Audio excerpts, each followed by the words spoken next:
Ce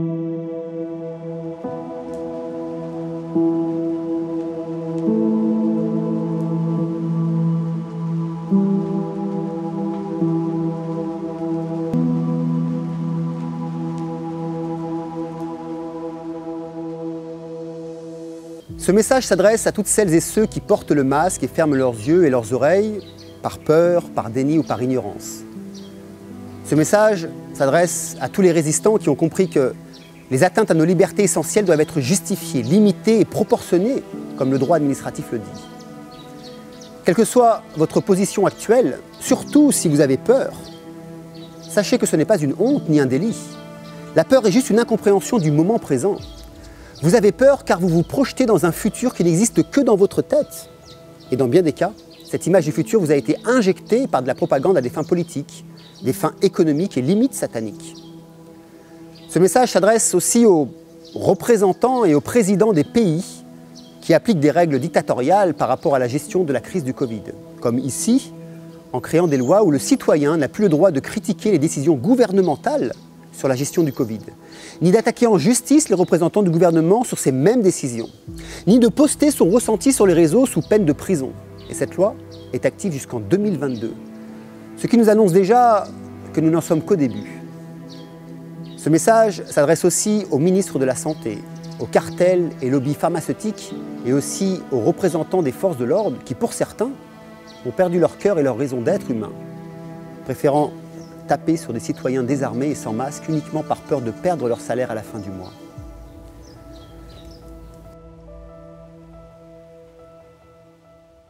Ce message, il s'adresse aussi aux télévisions et journaux qui sont devenus pour la plupart des mendiants de la honte en se nourrissant de fonds qui ne leur appartiennent pas pour vendre de la désinformation et générer un climat de peur et de servitude. Alors, messieurs, mesdames, politiciens, politiciers, lobbyistes, et certains journalistes, certaines de vos attitudes me désolent. Dans nos villes soi-disant modernes, sous les masques, les gens manquent d'air. Mais ils manquent aussi et surtout de rêves. Je tiens à vous rappeler les faits. Tout d'abord, je parle en mon nom en tant que terrien libre de toute attache, libre de toute loi, hormis celle auquel je décide de donner mon accord. Je n'ai qu'une seule devise. Rien ni personne ne peut atteindre l'intégrité de l'être que je suis. Cela signifie qu'il n'y a aucun être sur cette terre, et aucune chose qui pourra enlever mon intégrité. Je suis maître et décisionnaire de ma vie, de la manière dont je veux la vivre, où et avec qui, et de la manière dont je déciderai de mourir. Je parle aussi au nom de ceux et celles qui pensent que nous ne sommes pas des esclaves et ne veulent pas le devenir, au nom de ceux et celles qui disent ne pas avoir besoin de recevoir d'ordres dictatoriaux pour mener leur vie, et avoir le droit de choisir de quelle manière ils veulent vivre sans recevoir d'ordres non justifiés, portant atteinte à leur liberté fondamentale d'être humain. L'attitude des gouvernements de nombreux pays à l'égard du masque a été depuis le début de la crise du Covid-19 ambiguë, incohérent et immature. Je dis nombreux pays car, pour ne citer que deux exemples, la Finlande et certains pays d'Afrique, eux ont agi différemment. Alors oui, ambigu, incohérente et immature. Tout d'abord en annonçant qu'il était inutile, voire dangereux, puis encouragé et enfin obligatoire, assorti d'une amende de 150 € en France, 250 € en Belgique, 100 000 roupies en Indonésie, assorti de sanctions pénales dans certains pays. Aucune étude scientifique à ce jour n'a pu démontrer et prouver l'efficacité du masque en lieu clos, et à l'extérieur non plus. De plus, l'utilisation des masques dépend avant toute chose de la compétence de la personne qui le porte. Il y a une différence entre un professionnel et une personne lambda, qui se sert du masque et le pose sur une table non aseptisée, puis dans sa poche, le touche et la retouche avec ses mains. Mais l'incohérence est encore plus flagrante en ce qui concerne le port du masque en extérieur. Il n'y a à ce jour aucune preuve scientifique, absolument aucune, de contamination par aérosol en plein air. Et puis, si je ne suis pas malade, je n'ai aucun risque de contaminer mon voisin, n'est-ce pas? Personnellement, je n'ai jamais été positif. Je fais le soi-disant test 3 fois par mois, donc je ne suis un danger pour personne si danger il y a. Donc le port du masque et les distances sociales ne me concernent pas. C'est ce test que je montre quand un policier m'arrête ici et me demande de mettre mon masque sous peine d'amende.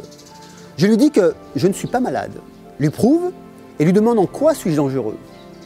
Ne pouvant me répondre sur ma dangerosité envers autrui, il me laisse partir.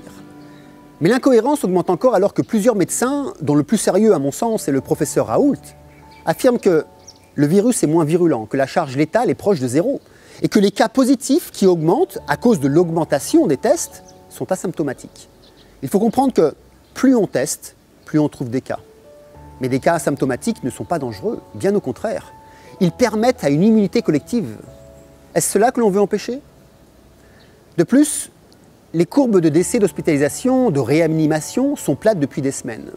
Alors pourquoi ces mesures? Et quel message le port du masque nous envoie à notre cerveau? Tout d'abord, rappelez-vous que nous sommes des êtres humains qui ont besoin de respirer correctement pour vivre correctement. Ensuite, toute information qui arrive à notre cerveau est enregistrée. Et toute information qui est répétée a comme pouvoir de s'ancrer dans notre mémoire. Dès que ces répétitions dépassent 21 jours, cela devient une habitude et prend la forme d'une nouvelle norme. Nous appelons ça un conditionnement psychologique. Le port du masque obligatoire est une muselière psychologique et physique qui est totalement irrecevable. Avec un masque, le son porte moins loin. Avec un masque, il est difficile de crier.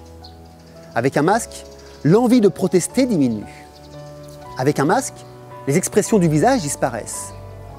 Avec un masque, il n'y a plus aucun sourire, car le message psychologique qui arrive à notre cerveau par l'obligation de porter le masque est comme un programme que l'on nous met dans notre cerveau.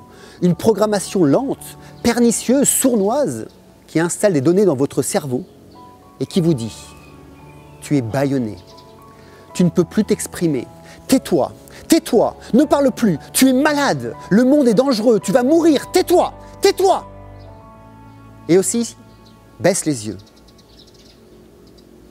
Apprends à vivre avec cette muselière. Apprends cette nouvelle norme. Charge bien toutes les données de ton cerveau. Reprogramme-toi. Mais surtout, tais-toi. Cette muselière qui s'impose dans les différents pays du monde est quelque chose que nous ne devons absolument pas laisser passer, sous aucune condition. Un masque chirurgical obligatoire dans les entreprises n'est pas fait pour être porté du matin au soir dans des conditions non médicales. Je remercie d'ailleurs Cédric qui m'a envoyé ces photos prises au microscope qui montrent que des fibres microscopiques se détachent et que ceux qui portent les masques en respirent. Il a fait cette analyse car plusieurs personnes de son entreprise se plaignaient de la gorge qui les grattait en fin de journée. Ce sont des microfibres de polypropylène, donc des nanoparticules à base de pétrole, que le porteur de masque respire à longueur de journée. Si ça vous convient de respirer ces particules, moi non. D'autant plus que les masques chirurgicaux ne protègent absolument pas contre le Covid-19. Les fabricants le mentionnent d'ailleurs eux-mêmes sur leur boîte. Alors je vous laisse imaginer les masques à usage non sanitaire en tissu ou ceux fabriqués ici, en Indonésie, vendus sur le bord des routes. Les seuls masques qui stoppent les virus et bactéries et autres particules sont les FFP2 et FFP3 avec une valve.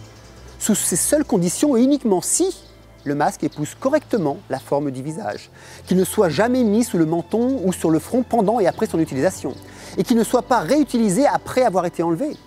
Ce sont d'ailleurs des masques d'EPI, d'équipement de protection individuelle de catégorie 3, ce que personne ne porte ou absolument pas dans ces conditions.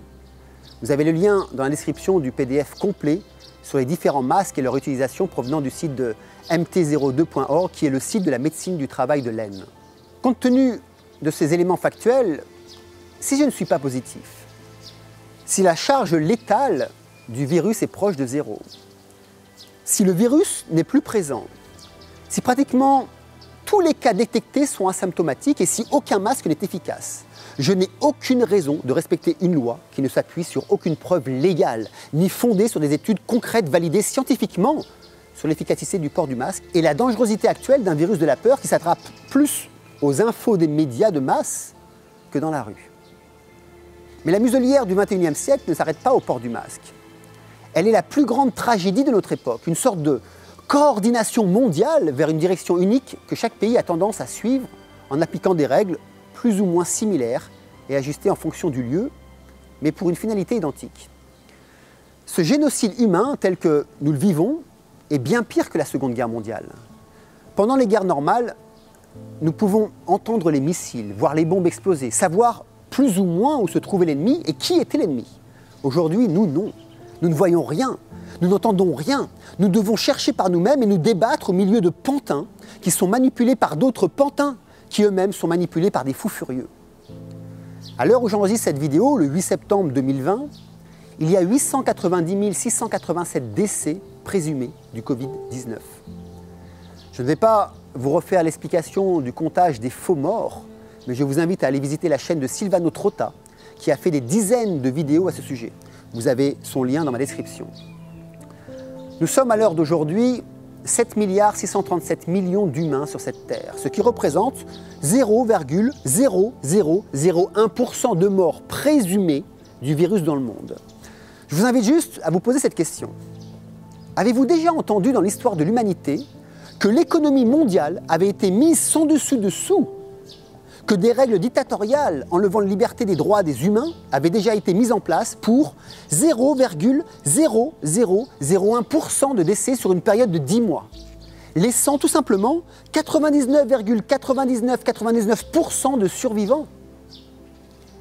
Il y a bien plus de morts dues à ces décisions criminelles prises par les politiciens, renforcées par les médias et appliquées par les policiers.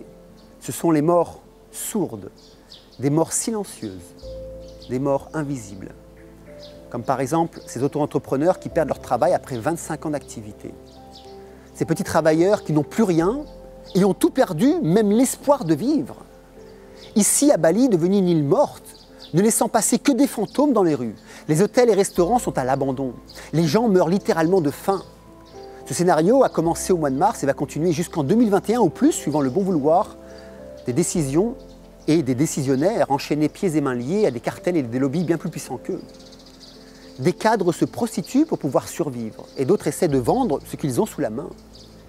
Des enfants sont morts à leur naissance car aucune clinique ne voulait accepter ces femmes enceintes si elles n'avaient pas fait le test du Covid, n'ayant pas 10 € pour faire leur test. Elles se voyaient accoucher seules et certaines ont perdu leur bébé. Mais il y a d'autres morts. Ces médecins du monde entier qui n'en peuvent plus de mentir en marquant des faux décès, en ne pouvant exercer leur métier correctement sous les pressions politiques. Et puis celle des lobbies, ces enseignants et ces enseignantes qui voient leurs élèves se faire lobotomiser, conditionner, alors que la peur grandit en eux. Et ces nouveau-nés qui arrivent dans un monde masqué, apeuré, ils sont morts avant même de vivre. C'est la mort de la culture humaine, la mort de la liberté, la mort de la démocratie, c'est la mort de la science véritable. Car la nôtre, truc, falsifie les données et falsifie les études. C'est la mort de la juste information qui n'a plus aucune raison d'être, car elle est à pensée unique. Les journalistes sont des pantins qui ne font que recopier ce que leurs homologues font, ce que leurs homologues disent et écrivent. C'est aussi la mort de la liberté d'expression. Des dizaines de milliers de chaînes de YouTube supprimées et de comptes aussi sur Facebook, pour ceux qui parlent trop profondément de la 5G, qui dévoilent les complots de nos dirigeants autour du corona et qui annoncent trop ouvertement les effets du grand reset à venir. L'oppression et la censure sont partout et pour continuer d'exister, il faut être vigilant. Regardez à l'écran. J'ai un logiciel qui me permet de voir les mots qui peuvent être repérés par YouTube et qui risquent de provoquer la suppression de ma chaîne. Si je tape coronavirus, j'ai une alerte. Si je le tape en mettant des tirets entre les lettres, cela disparaît.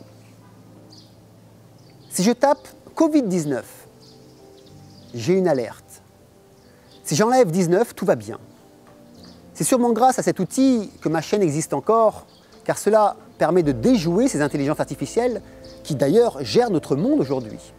N'oublions pas qu'elles ne restent que des machines avec toute la logique binaire d'une machine. Sur WhatsApp, si j'ai un post qui est trop largement partagé, comme celui-ci, sur la loi indonésienne voulant interdire aux personnes de critiquer les décisions gouvernementales, que l'on ne peut pas non plus partager à plus d'une personne à la fois, car il a été trop partagé. Nous vivons un préconditionnement à un monde nouveau dont nous ne voulons pas. Un monde où la pensée sera unique, un monde où le contrôle des populations sera total, un monde où les idées seront étouffées, un monde où les valeurs spirituelles n'existeront plus, un monde où l'on vous dira comment manger, où et quand et à quelle heure, où l'on vous dira quoi faire et quand, où on vous punira si vous n'obéissez pas. Alors, messieurs les dirigeants, hommes d'État, policiers et autres défenseurs de la pensée unique, en vous regardant bien dans les yeux, je vous dis que je refuse votre monde. Je suis prêt à mourir libre plutôt que de vivre pour vous en tant qu'esclave.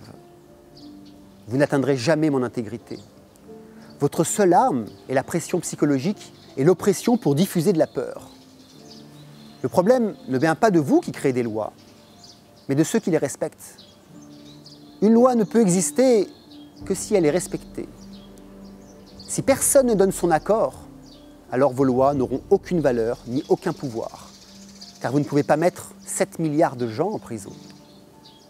Mais de quoi avons-nous peur? De quoi pouvons-nous avoir peur vraiment? De mourir? Nous allons tous mourir. Alors, 10 ou 20 ans de plus ou de moins, cela ne changera rien. Je ne suis pas addict à la vie comme un cocaïnomane peut être addict à sa cocaïne.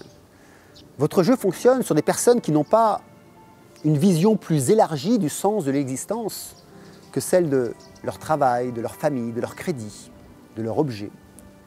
J'espère que ce message leur fera prendre conscience d'une autre dimension bien plus grande qui nous donne de la force psychologique et spirituelle, qui permet de passer les épreuves de la vie avec sérénité.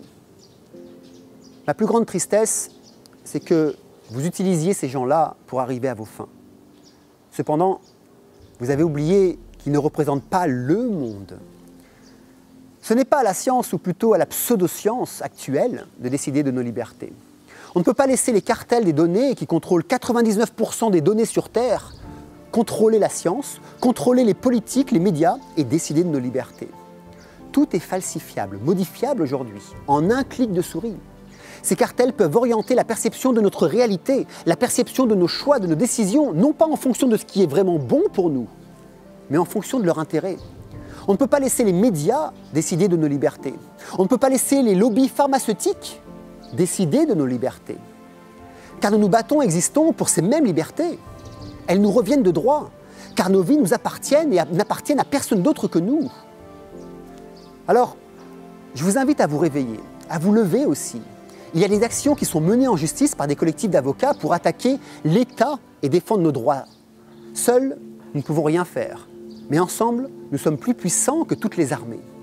Vous pouvez par exemple rejoindre le collectif d'avocats de Maître Mana et Philippot qui ont déjà porté plainte contre le port du masque. Inscrivez-vous sur leur site et soutenez-les financièrement pour la modique somme de moins de 10 €. Vous avez le lien d'ailleurs dans ma description. Vous pouvez aussi soutenir les actions de Maître Calo Alberto Brussa avec son association Réaction 19 qui mène aussi plusieurs actions en justice. C'est maintenant que vous devez agir et non plus réagir. C'est maintenant que vous devez être présent, contribuer financièrement pour reprendre vos droits, reprendre vos libertés avant qu'il ne soit trop tard. Cette muselière cache des actions beaucoup plus grandes et plus pernicieuses. Le grand reset qui arrive à grands pas. Reset économique pour passer d'une société de propriété à une société d'usage. Cependant, être propriétaire de nos biens, c'est une forme de liberté que nous n'aurons plus si tout est absolument en abonnement ou en location. Mais il y a aussi le reset social, pour nous faire accepter les grands écarts entre très pauvres et très riches. Et puis le reset géopolitique, qui tend vers une gouvernance mondiale qui, d'après moi, ne pourra être totale car les Chinois ne se mettront pas aux côtés des Américains, par exemple, mais disons majoritairement mondiale, comme nous le vivons actuellement avec la pseudo-pandémie restante. Puis il y a aussi le reset environnemental, comme pour la dictature sanitaire que nous vivons, pour nous imposer une dictature verte. Et puis le reset technologique, qui a pour ligne directrice de contrôler le monde et les populations. Nous en avons déjà un échantillon avec le contrôle social en Chine. Et puis aussi, il y a le reset monétaire, par l'argent électronique. Ceux qui contrôlent vos comptes, contrôlent vos comportements, et donc peuvent anticiper vos décisions. Alors oui, cette muselière du XXIe siècle est le signe du grand changement. Et je vous implore de ne pas accepter l'inacceptable. Car une fois que vous aurez accepté, vous ne pourrez plus revenir en arrière. N'envoyez plus des infos négatives à votre cerveau. Envoyez-lui des infos positives.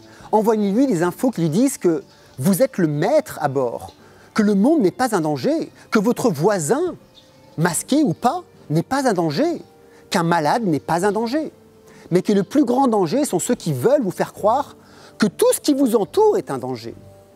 Alors, au lieu d'écouter la petite voix qui vous dit « tais-toi », tais-toi. Tais-toi. Prenez le masque, brûlez-le avec le sourire et dites à voix haute, je ne serai jamais esclave de quiconque. Alors, messieurs les présidents, messieurs les lobbyistes, messieurs les forces de l'ordre, messieurs les ministres de la Santé, messieurs les journalistes de masse, maintenant, vous ne pouvez plus dire que vous ne savez pas.